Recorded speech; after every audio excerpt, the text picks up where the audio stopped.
आधी रात थी। अमन, करण, रिया और सना की कार सुनसान सड़क पर अचानक बंद हो गई।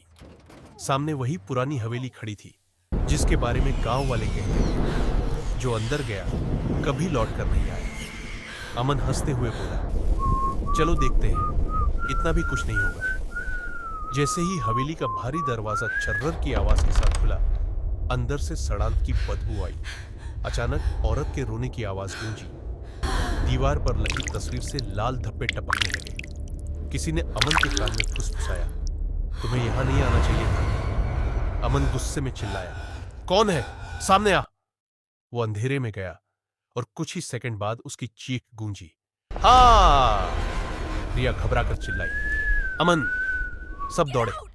देखा, अमन की आंखें सफेद हो गई थीं और उसकी गर्दन पर गहरे निशान थे। सना डर से कांपते हुए बोली, ये आत्मा हमें मार डालेगी। उन्होंने दरवाजा खोला, मगर धड़ाम की आवाज के साथ दरवाजा खुद बंद हो गया। रिया कांपते हुए बोली, यह हवेली हमें बाहर नहीं जाने देगी। तभी गूंजती आवाज सुनाई दी, एक गया, अब बाकी।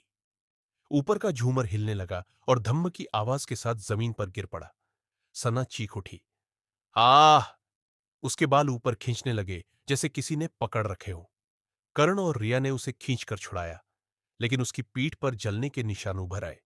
फिर वही डरावनी आवाज गूंजी, तुम सब मेरे हो। करीब के कमरे में उन्हें एक पुरानी डायरी मिली जिस पर सूखे लाल निशान थे। रिया कांपती आवाज में पढ़ने लगी, सालों पहले यहां एक औरत को उसके पति ने धोखा देकर मार डाला था और अब उसकी आत्मा हर रात किसी को पकड़ लेती है। रिया के होंठ कांपते हुए बोले, इसलिए ये हमें छोड़ नहीं रही। तभी दीवार पर खून से लिखा आया, आज रात। रिया। हवेली अचानक हिलने लगी। दरवाजे खुद खुल बंद होने लगे। एक सफेद परछाई रिया के सामने आ गई और धीमी आवाज गूंजी, तू अब मेरी है। रिया की चीख हवेली में गूंज उठी, आ। और फिर सब सन्नाटा हो गया। सुबह गांव वाले हवेली पहुंचे। अंदर करण और सना बेहोश पड़े थे, मगर रिया कहीं नहीं थी।